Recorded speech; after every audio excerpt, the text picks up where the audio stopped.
It's been called the most epic tale of greed, corruption, and drug-fueled insanity to hit the big screen in over a decade. Best Actor candidate Leonardo DiCaprio calls the film a modern-day Caligula. And critics are hailing it as one of the most daring comedies Hollywood has ever produced. Yes, The Wolf of Wall Street is all of that and much more. Once deemed too racy, even for Hollywood's liberal R-rating label, Wolf was initially slapped with an NC-17 rating, forcing Oscar-winning director Martin Scorsese to trim many a scene from the original adaptation of Jordan Belfort's best-selling novel based on Belfort's real-life escapades in the early 1990s. The first 3 minutes of the film almost defy description, and the craziness just continues on, bludgeoning the viewer with scenes that literally beg the question, did that really happen? A massive yacht sank, a mandatory no-sex zone sign needed in the office restrooms, dwarf tossing. Surely some of this is simply Hollywood exaggerating for entertainment's sake. Yet the hottest buzz in the media today isn't about the drug-fueled deals, the categories of prostitutes the now defunct Stratton Oakmont employed for its young, mostly male staff, or even flying and crashing a helicopter while on a massive dose of Quaaludes. Rather, the real question everyone wants to know is if Belfort really did create a system of selling so persuasive and so teachable that he was able to take industry outsiders, high school dropouts, and people with below-average business skills and near overnight turn them into million-dollar sales machines. Is this so-called straight-line persuasion system myth, or did Belfort crack the code on persuasion? I sat down with Jordan Belfort in his Manhattan Beach home to get the inside scoop. So the real Wolf of Wall Street, I presume?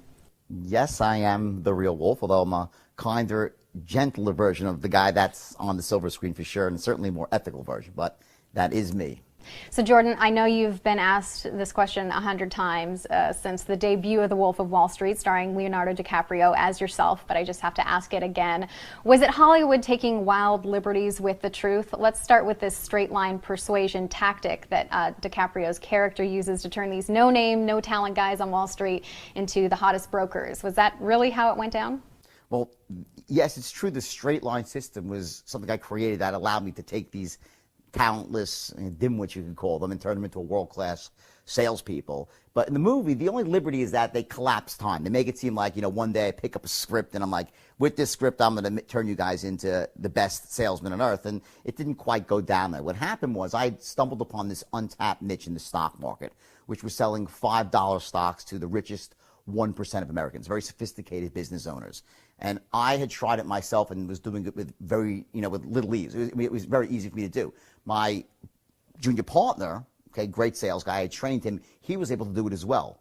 But the 12 talentless, no-name guys, when I tried to teach them to do it, they just simply could not do it. They could not close rich people. And that created a dilemma for me because I knew I'd had this huge market niche, but if I couldn't get the guys to close the sale, what was it really worth? So for about a month or so, I tried every possible sales training tactic known to man. And I was about 25 years old at the time, and I was already considered to be one of the top sales trainers on Wall Street. I gave great meetings. I'd read every book. I was a student of the game, and I tried everything possible, from teaching them answers to all the objections to, how to raise your voice, lower your voice, all this different stuff, but they couldn't close rich people. And then one day, after about a month of failing at it, I stood in front of these guys and, you look at the blank faces and they're all frustrated and they're getting negative because they can't make any money with the system.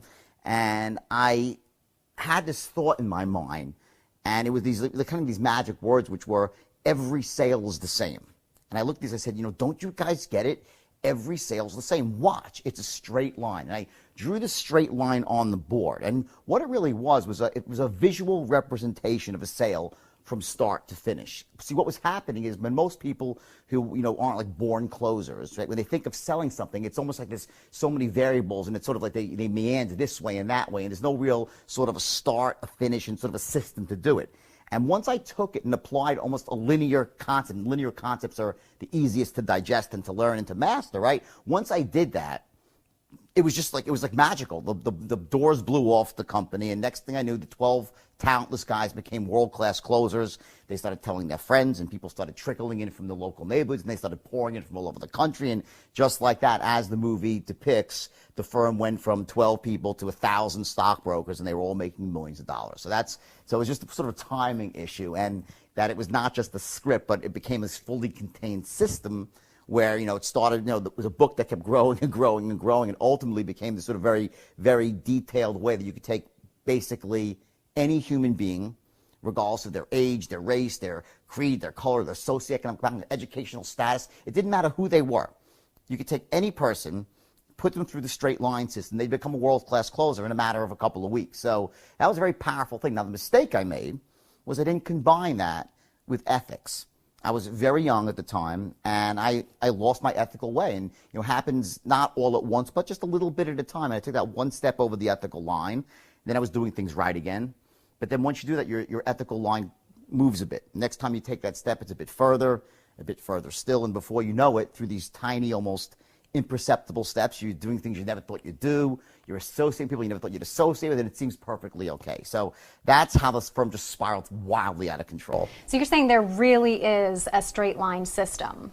Oh, no, the system, I actually teach it all over the world now to some of the largest Fortune 100 corporations. I teach it to entrepreneurs, business owners, salespeople, even moms and pops who are just looking to live more empowered lives. Because at the heart of people say, what is success? And success is a different definition to everybody, right? But let's just talk about in terms of making money for a second. Because I always say, I give seminars around the world, and I say, listen, I've been married a few times. This is not relationship mastery, right? I'm teaching here. This is money mastery. It's how do you make money? How do you close deals? Because at the heart of successful business is really the ability to close the deal. Without that, it's very difficult to make money in this world. It just really is. You could have the best product, but if you can't sell it and market it, how do you really make money? So I teach this straight line system. It's actually a self-contained system that I teach people. And, whether it's, an online business or an offline business, it could be clothing, real estate, car sales, insurance, hotels.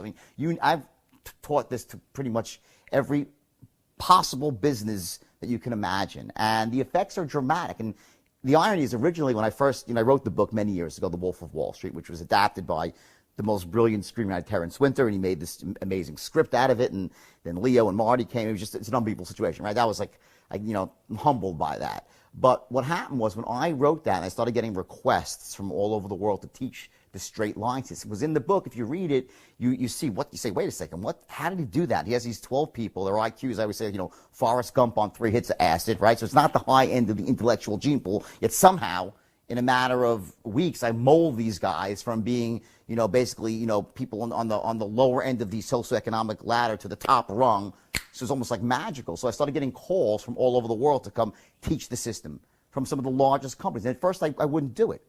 I actually said no. I was giving motivational speeches about, about how do you come back from failure and about, feeling good and trying to sort of live in power lives, but not about selling, because I was nervous that almost like it was such a powerful system that if in the wrong hands, you could hurt people with it. You can manipulate people. You can get people to buy things they shouldn't buy, do things they shouldn't do, and that's not cool. And I was just saying, there's no way I'll teach you. And then I was with Leo one day, and he's like, I think you kind of like lost your mind a bit with this whole thing. It's not the system that was, evil. It's what you were doing with it. It's like a gun. A gun could either be evil in the hand of a terrorist, just rifling people away, right, or in the hands of a mom whose house is being invaded by about 5 rapists, well, then the gun's a good thing, right? So it's like, a system itself has not neither benign and malevolent. It's really the intention of the person using it. And in fact, when I started teaching it, I made people sign disclosure. They would never use it for unethical purposes. And to me, once I shifted my message and said, listen, I'm willing to teach this straight line system, of course, my own business exploded because people love to learn how to close deals because, that's really a very monetizable thing. You go through the system and your sales go up and it pays for itself. So you learned that not all selling is evil.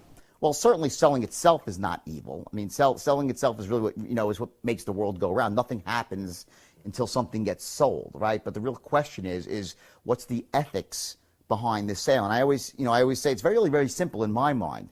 If at any point in time a salesman is putting their own selfish interest before the interest of the person they're trying to influence or persuade, that's when you cross over the ethical line. See, in my mind, applying a little bit of pressure, healthy pressure to someone who could really benefit from what you're trying to sell them, there's nothing wrong with that. Because, see, many people go through life and they're almost blocked from making decisions.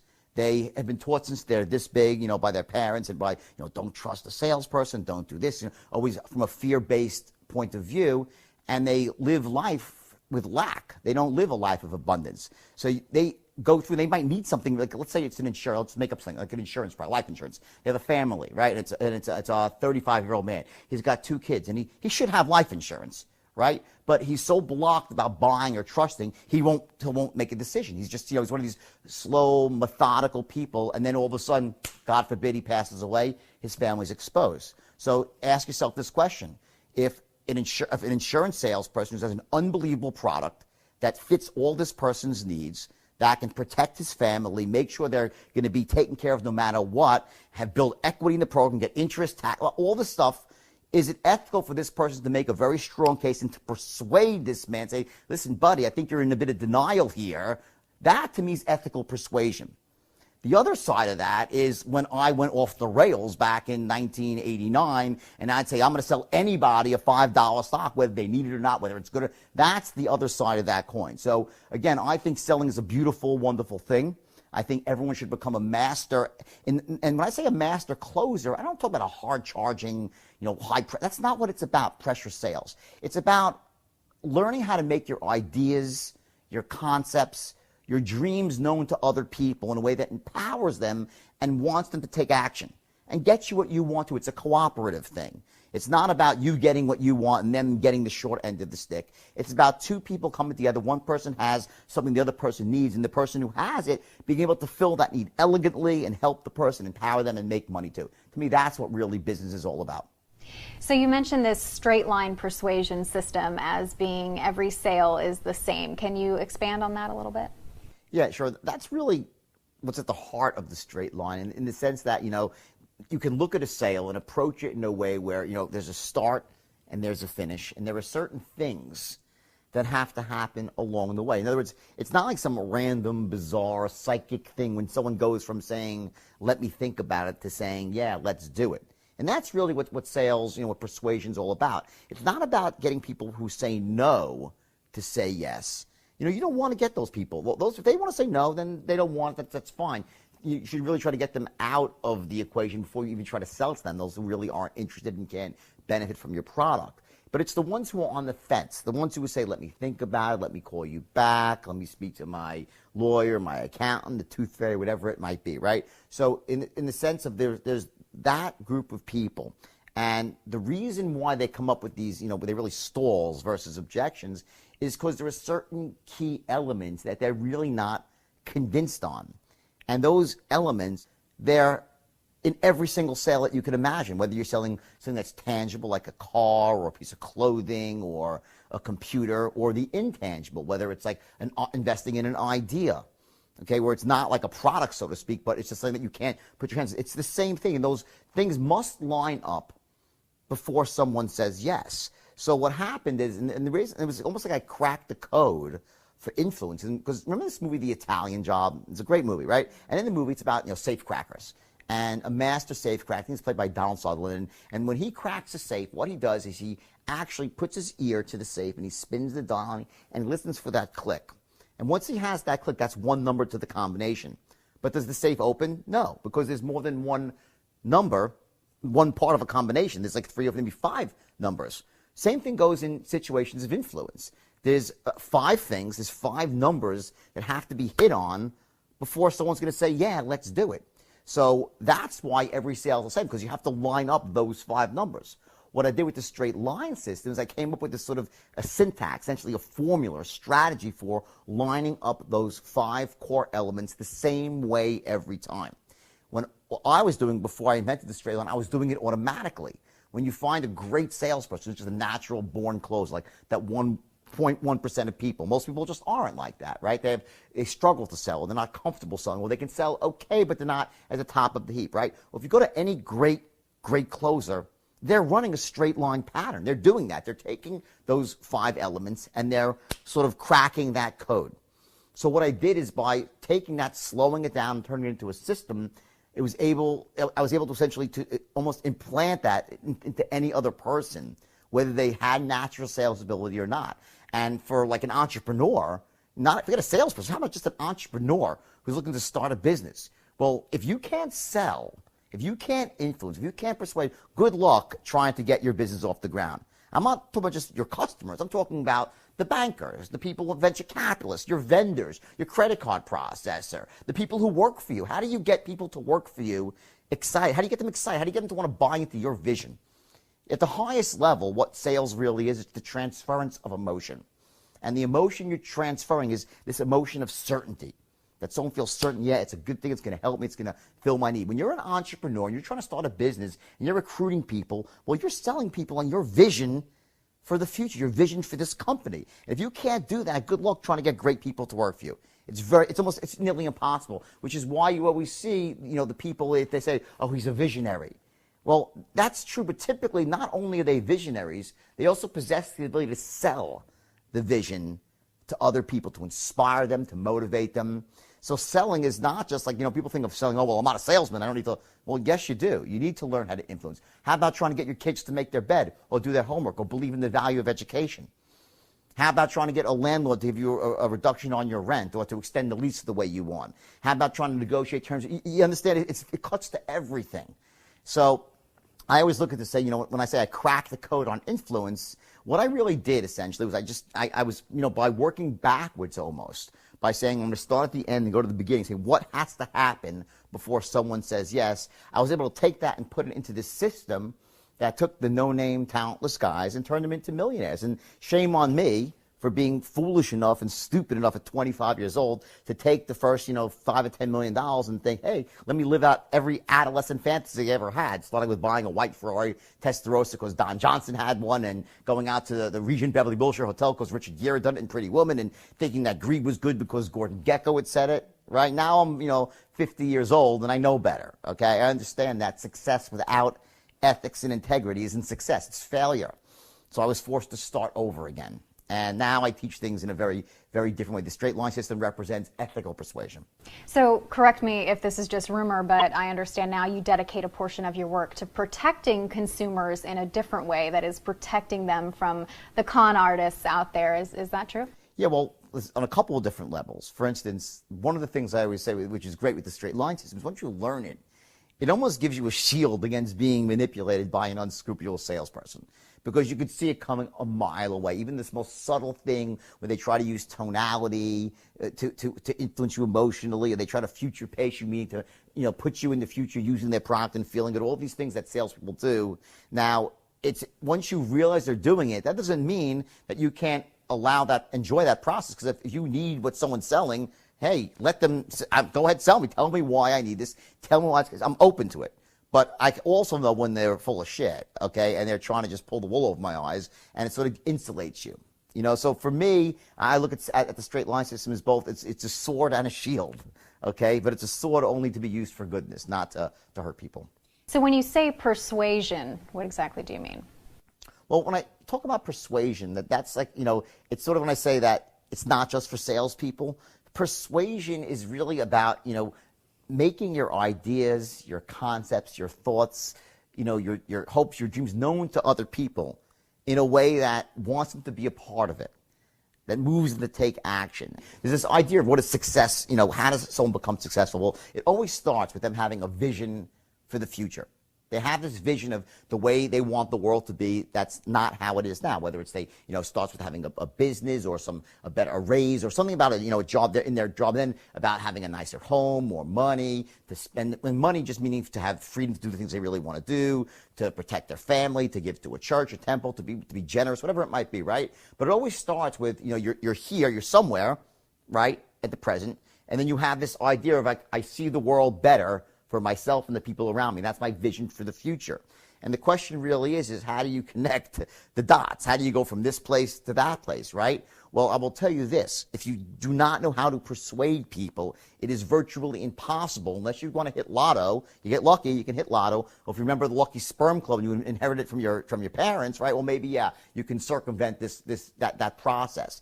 But it's really about seeing the world as it is right now accurately, not worse than it is, but seeing the world accurately, then seeing the world better than it is, and then developing a strategy to get there. And one of the cornerstone strategies for that is being able to persuade, to influence, to make your thoughts known in a way that empowers people and gets you what you want to. You know, most people, and here's the irony, is that most people don't have a compelling vision for their own future. They don't. They move through life setting goals. And goals have no power. We're at this point, you know, goals had power in 1959 when Earl Nightingale came with this idea of goal setting, and everyone's like, "Wow, I'm a goal-oriented person," and that was great. And it worked for like 20 years. Everyone set goals, and they got results. But then all of a sudden, you know, you set goals, and sometimes you hit them, sometimes you don't. Most times you don't. Okay, and that's okay. But goals almost became like a synonym for like, oh, I'm going to set a goal, and who gives a shit what really happens afterwards? And it almost is synonymous with failure now, goal setting. There's something above, and I believe in setting goals, but there's got to be something above your goals, and that's your vision for the future. And it's not just about, it doesn't have like an ending point. It's about the world being a certain way. And that's inspiring to you. When you truly have a vision for your future that inspires you, you're going to jump up out of bed in the morning and feel great about going at life versus being miserable and going to a job you hate or living a life that doesn't empower you and just, you know, every day moving through just almost like an automaton, not really, you know, having the zest and the greatness of life. And I'm guilty. I've been there myself when I felt like I didn't really have a compelling vision for my own future and I felt like I was wallowing. But at least I'm conscious of that. Once you become conscious of that, you can consciously create a vision for your future. It doesn't happen in 1 minute or an hour. You write it down, you work on it until, and when you finally hit on it, you know how you know you got it? When you read it back to yourself, your vision statement, and it moves you and you feel inspired.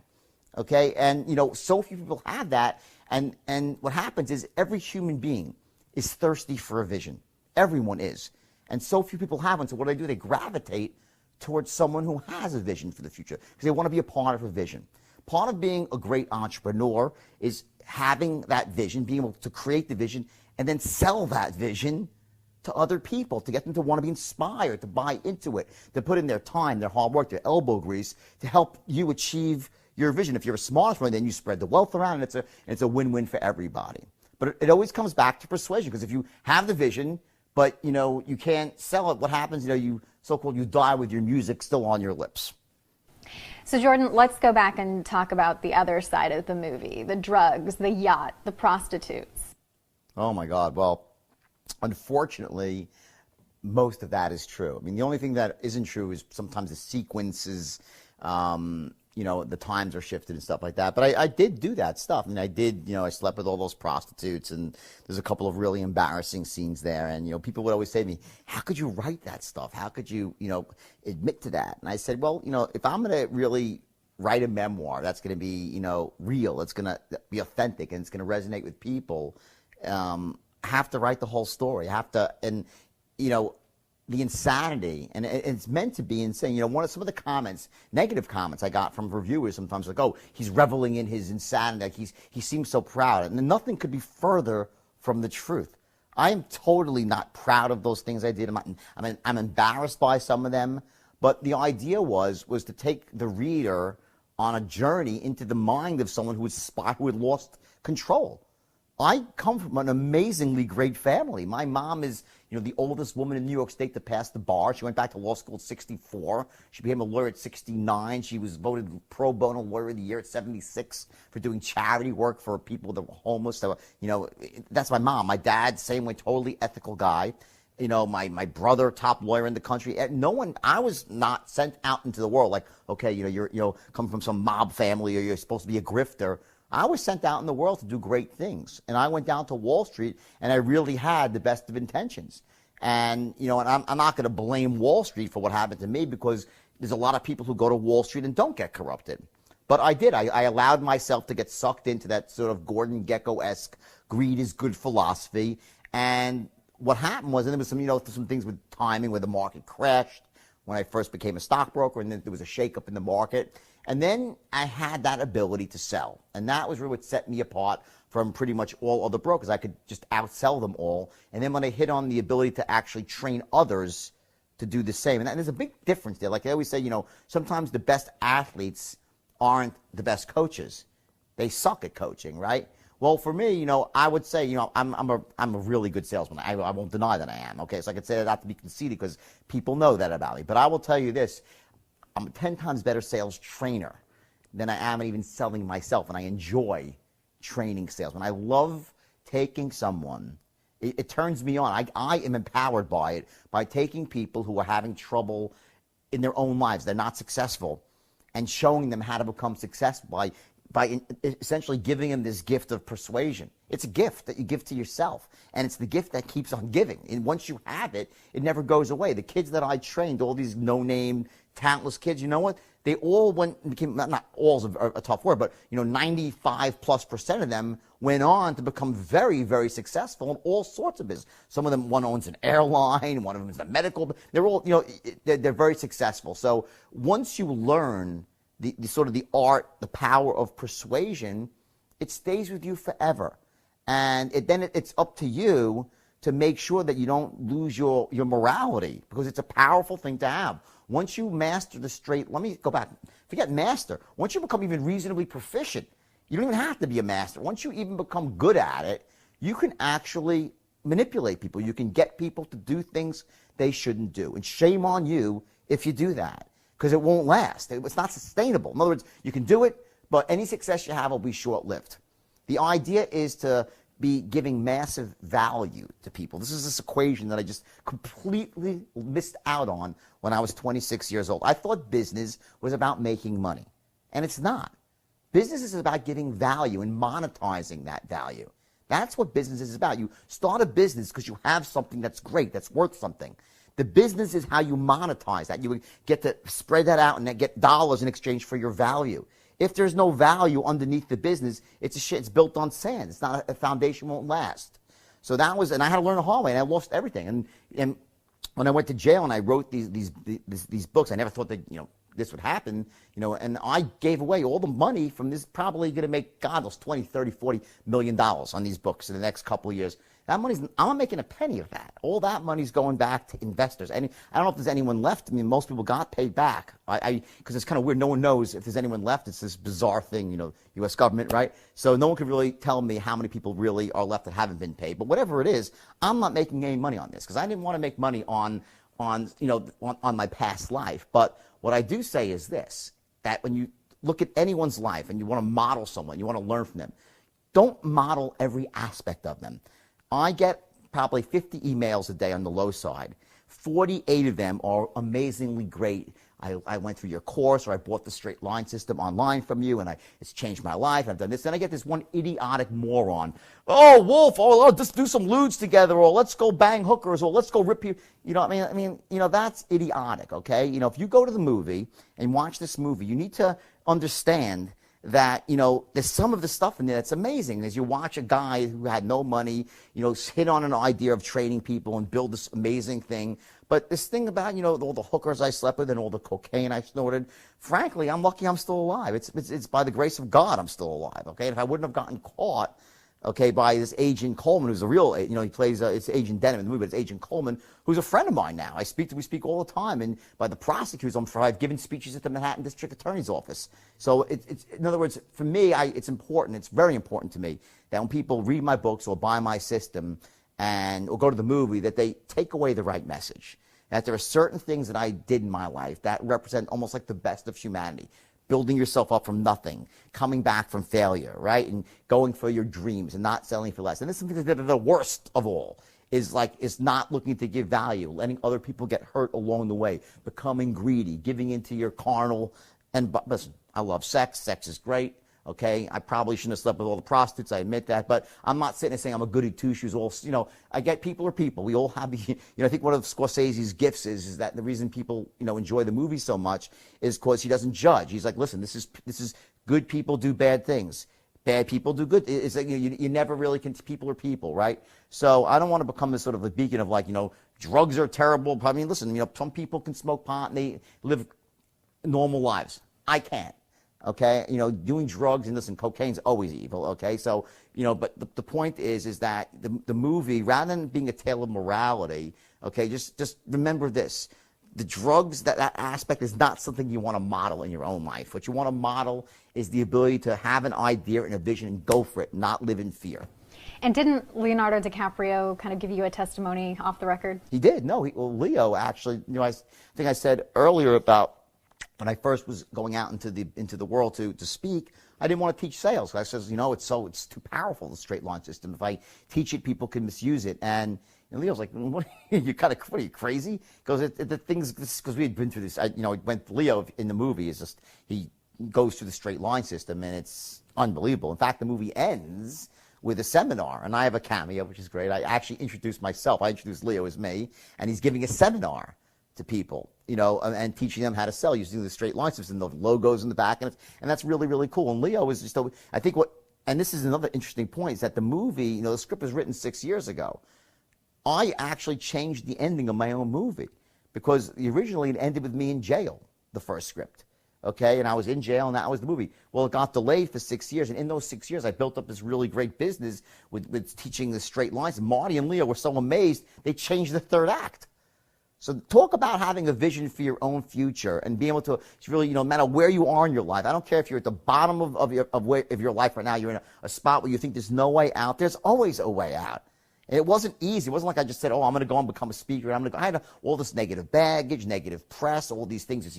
Is he really rehabilitated? Is he reformed? Does he have some secret angle? All the stuff that I had to overcome. And it wasn't easy, and it wasn't always pleasant. But I had this vision. I knew where I wanted to go, and I worked really, really hard. And at the end of the day, Leo gave me this amazing testimonial where he says, it's, my ambition and hard work. It's, how I transform people's lives and blah, blah, blah, blah, blah. And it was amazing. And then he wrote a letter as well, and it was great for my career. But the amazing part, I think, is to change the ending of your own life story. Now, my life's not over yet, hopefully. But, the movie ended in jail. Now it ends with my new business. That's the power of persuasion. I don't care where you are in your life. I don't care how low you've fallen from any mistakes you made. You're not the mistakes of your past. You're the resources and the capabilities that you glean from your mistakes. You get stronger with every screw up if you're willing to learn from them. If you want to dwell on the past and live in your past and live in the mistakes, then you're going to be paralyzed with fear and doubt and everything else, and you're never going to live life to the fullest. But if you're willing to take a good, hard look at the past and say, listen, that was not good. I did, and I'm going to switch I see what my mistakes were. I know what I did right, know what I did wrong, and get honest with yourself and learn from those mistakes. If you have this power of persuasion, the ability essentially to take a vision and turn it into reality, your life, I don't care where your life, you can come back from anything. And I'm living proof of that. And I think of those 50 emails I get a day, 48 are good. About 35 of them are just that. I was in a bad spot in my life, and I read your book, or I attended one of your seminars, or I bought the straight line system on the online course, and it changed my life. And to me, that is freaking cool. That's what it's all about. Hello, I'm Leonardo DiCaprio, and some of you may know that I'll be playing Jordan Belfort in the new film Wolf of Wall Street. Now, what separates Jordan's story from others like it is the brutal honesty in which he talks about the mistakes that he's made in his life. I've been in his company many times, but there is nothing quite like Jordan's public speaking and his ability to train and empower young entrepreneurs. Jordan stands as a shining example of the transformative qualities of ambition and hard work. And in that regard, he is a true motivator. From Wall Street broker to ethical persuasion advocate, Jordan Belfort now spends his time teaching major corporations, young entrepreneurs, salespeople, and anyone fascinated by the skill of persuasion his straight line system. He also spends as much time as possible away from the spotlight, living a quiet life at home with his family. The wolf may have lost his appetite for drugs and corruption, but he still enjoys the taste of the sale, and he is certainly a lone wolf in that regard. Still hailed as the best sales trainer in the world, Belfort vows to continue his cautionary tale, helping businesses and individuals ethically sell their products and services. I'm Lauren Dorsett.